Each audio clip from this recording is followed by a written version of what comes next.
ఎవరికి చెప్పాలి నా బాధ? ఓదార్చే నువ్వే నన్ను ఒంటరి చేసి వెళ్ళిపోతుంటే నా వల్ల ఎవరు బాధపడాల్సిన అవసరం లేదు.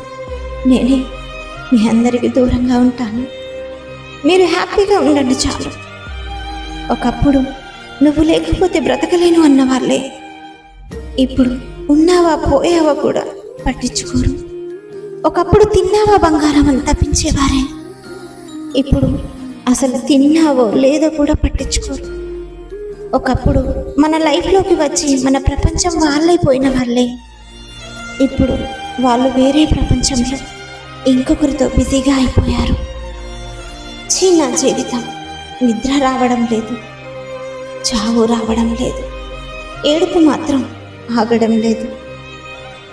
నా చావు నేను చేస్తా అంతేకాని మళ్ళీ నిన్ను డిస్టర్బ్ చేయను. నువ్వు మాత్రం హ్యాపీగా ఉండు. ఏమో అనుకున్నా 72 సార్లు కొట్టుకునే గుండెను కొందరు వ్యక్తులు ఒకేసారి ఒకే మాటతో కొట్టి చంపేస్తారు అని తెలుసుకోలేకపోయాను.